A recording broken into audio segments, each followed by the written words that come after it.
Hello, my dear friends. I am Dr. Wasim I Khan, Associate Professor, Shri Shivaji Law College, Parbhani, Maharashtra, India.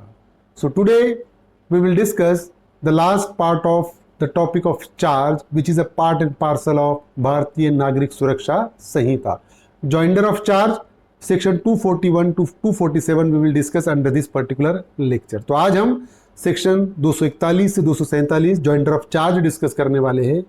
अगर अभी तक मेरे channel को आपने subscribe नहीं किया है तो सब्सक्राइब कर लीजिए, क्योंकि 70% व्यूवर अभी भी मेरे चैनल पर ऐसे हैं कि जिन्होंने मेरे चैनल को सब्सक्राइब नहीं किया है. तो चलिए आगे बढ़ते हैं, हम जॉइंडर ऑफ चार्ज डिस्कस करते हैं. देखिए, joinder of charge, separate charges for distinct offence, section 241.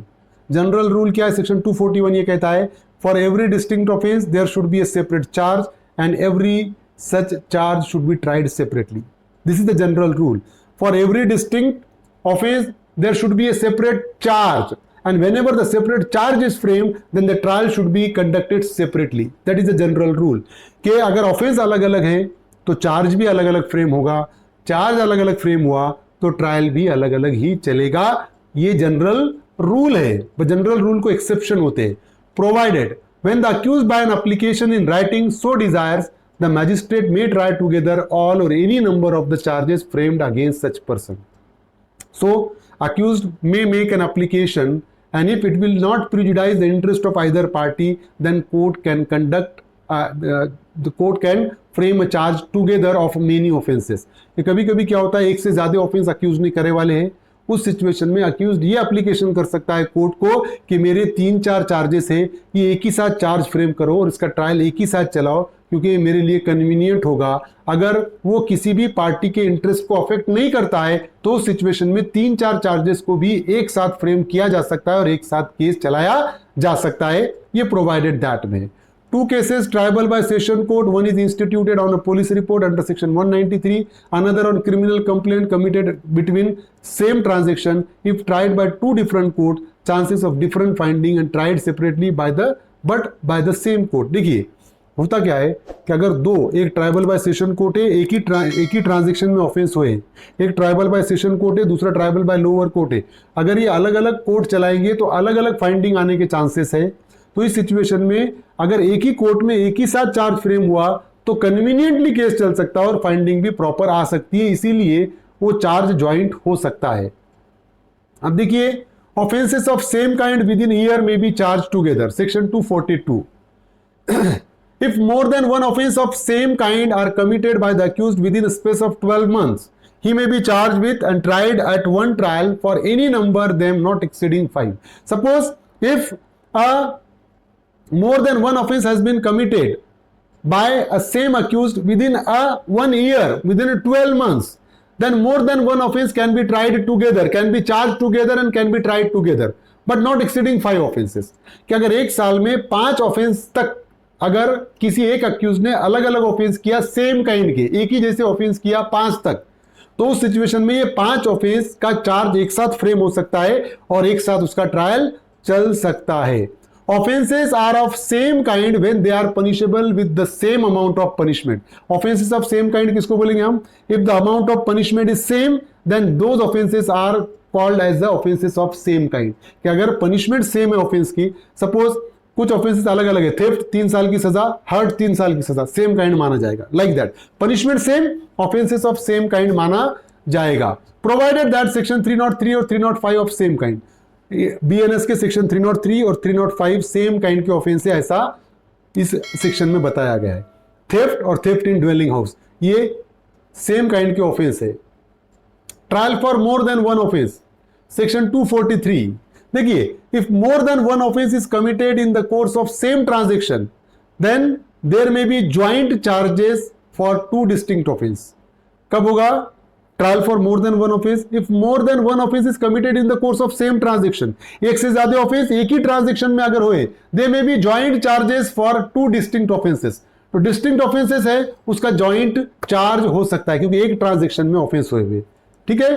Then जैसा कि A rescue B a person in lawful custody cause grievous hurt to C a constable in whose custody B was, section 121 and 263 of BNS will be attracted. अब यहां पर क्या हुआ, ए ने B को lawful custody से भगा के लेकर गया, पुलिस के कस्टडी में था, कांस्टेबल के कस्टडी में बी था, तो बी को क्या करा उसने, उसको रेस्क्यू करके ले गया कांस्टेबल के कस्टडी से, जो सी कांस्टेबल था उसके कस्टडी से, और जब छुड़ा कर लेकर जा रहा था, रेस्क्यू करके लेके जा रहा था, तो कांस्टेबल को उसने हर्ट भी कॉज किया। ट्रांजैक्शन एक ही थे, बट एक ट्रांजैक्शन में दो ऑफेंस हुए, सेक्शन 123 में एक और सेक्शन 263 में एक। तो उस सिचुएशन में ये दोनों सेक्शन का ज्वाइंट चार्ज फ्रेम होगा और ज्वाइंट ट्रायल चलेगा।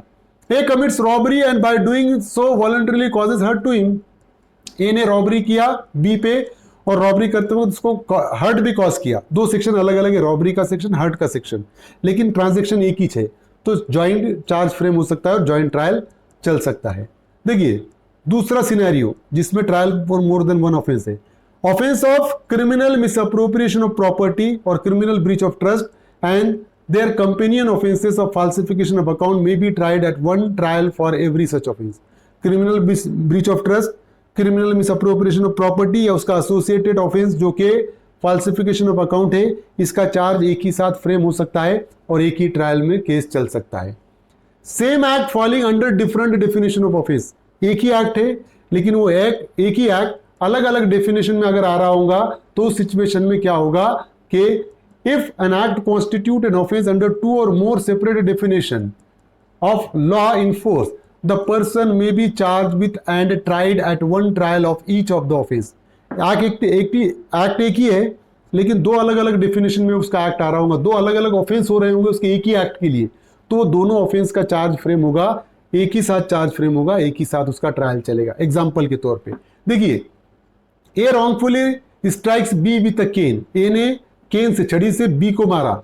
This act constitute an offence as per section 115(2) voluntarily causing hurt.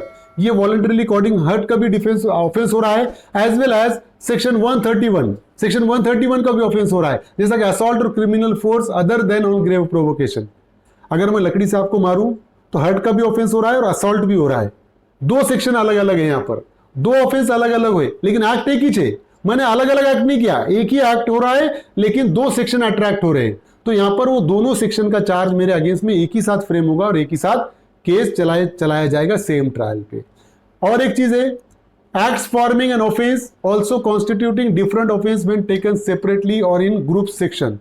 क्या एक्ट्स फॉर्मिंग एन ऑफेंस, एक एक्ट है, डिफरेंट एक्ट से वो एक ऑफेंस फॉर्म हो रहा है, लेकिन वही एक्ट्स को अगर हम सेपरेट करें तो सेपरेट करने के बाद अलग अलग ऑफेंस हो रहे हैं, तो उस सिचुएशन में क्या होगा देखिए, when several acts together constitute an offense and those acts, several acts together constitute an offense, several acts मिला के एक ऑफेंस हो रहा है, लेकिन अगर हम उसको सेपरेटली ले रहे हैं तो अलग अलग ऑफेंस हो रहे हैं। For example, A commits robbery on B, A ने बी पे रॉबरी किया, and in doing so voluntarily cause hurt to him, और उसने जब रॉबरी कर रहा था तो उसको वॉलंटरली हर्ट भी कॉज किया। A may be separately charge with and convicted of offense under section 115(2) और section 309 voluntarily causing hurt while committing robbery। तो उसको क्या हो सकता है कि 115 भी हो सकता है और 302, ये दो सेक्शन अट्रैक्ट हो सकते हैं उसको। तो बात ध्यान में रखो, अगर कंसोलिडेटली लिए तो रॉबरी का भी हो रहा है और अलग अलग लिए तो 115(2) और 309 भी हो रहा है। तो इस सिचुएशन में क्या होगा कि इस सिचुएशन में दोनों सेक्शन को एक साथ चार्ज फ्रेम किया जा सकता है और एक साथ केस चलाया जा सकता है। Next section is where it is doubtful what offence has been committed. देखिए, it is doubtful which of several offence has been committed on accused may be charge with having committed all और any one of such offence. Suppose if while framing the charge the doubt is there which offense has been committed by the accused, there is a doubt under such a circumstances, several offenses है, उसमें से कौन सा offence किया, यही confusing है, यही doubtful है मैजिस्ट्रेट के सामने कि सेवरल ऑफेंसेस में से उसने ऑफेंस एग्जैक्टली कौन सा किया। तो उस सिचुएशन में ये तीन ऑफेंसेस है, कौन सा किया एग्जैक्टली डाउटफुल है, तो मैजिस्ट्रेट ये तीनों सेक्शन में चार्ज फ्रेम कर सकता है या तीनों में से किसी एक में भी चार्ज फ्रेम कर सकता है। For example, theft, receiving of stolen property in criminal breach of trust और चीटिंग।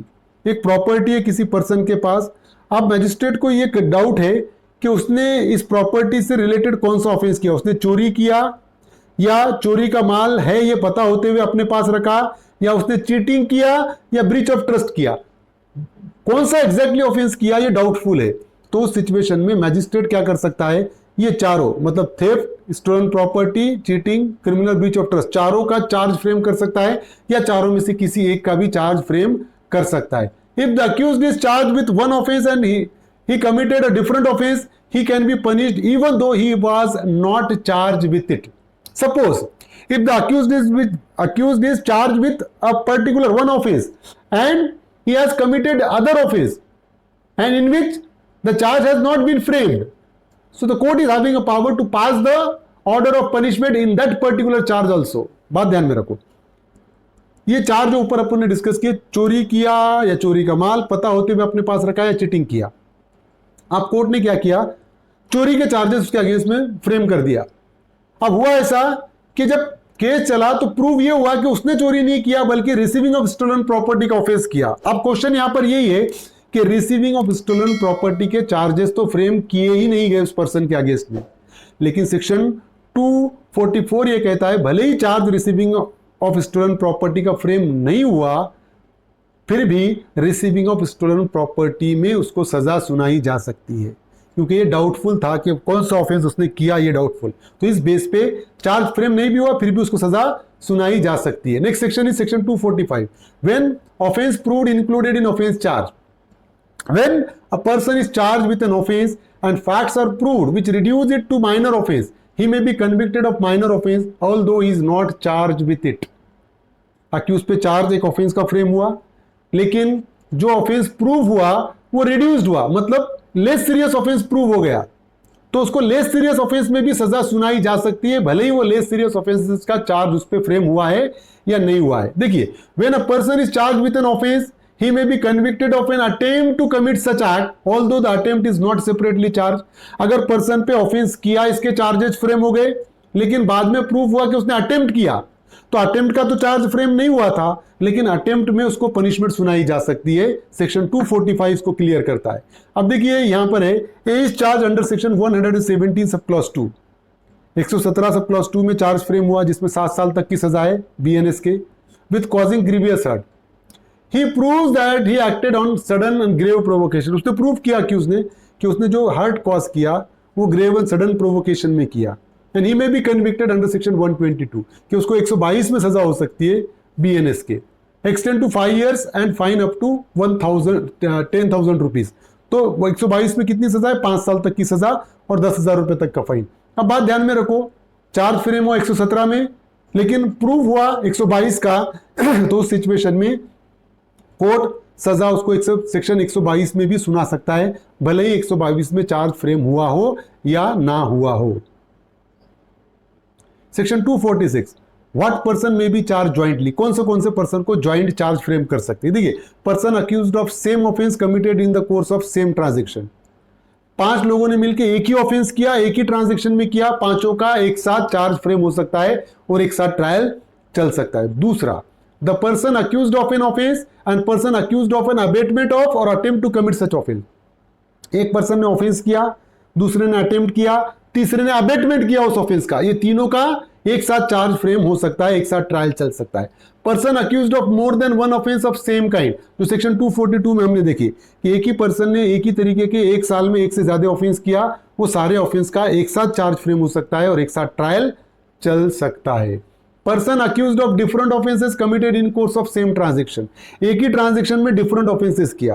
फॉर एग्जांपल 5 लोगों ने मिलकर डकैती करने की सोची और जैसे डकैती करते हुए उन्होंने डकैती भी किया प्लस वो घर मालिक को मारा भी, उन्होंने चौकीदार को भी मारा और पेट्रोलिंग कर रही पुलिस उसको भी मारा, मतलब डिफरेंट ऑफेंस किए उन्होंने अलग अलग पर्सन के अगेंस्ट में, सेक्शन अलग अलग है, तो ये सारे डिफरेंट ऑफेंसेस को भी एक ही ट्रांजैक्शन में हुए ना, इसलिए अलग अलग सेक्शन अलग अलग ऑफेंसेस को भी एक साथ चार्ज फ्रेम कर सकते हैं और एक साथ ट्रायल चल सकता है।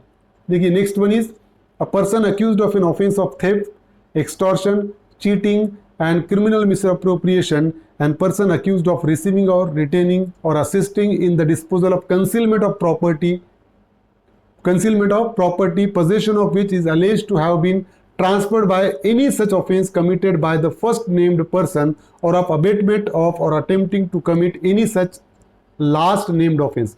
मतलब कोई पर्सन है जिसने चोरी किया या एक्सटॉर्शन किया या चीटिंग किया या क्रिमिनल मिसअप्रोप्रिएशन ऑफ प्रॉपर्टी का ऑफेंस किया, या पर्सन ने रिसीविंग किया उस चोरी के माल को, रिटेन किया या उसको छुपाने में मदद किया, किसी भी तरीके का, ये सारे पर्सन को एक साथ चार्ज फ्रेम हो सकता है और एक साथ ट्रायल चल सकता है।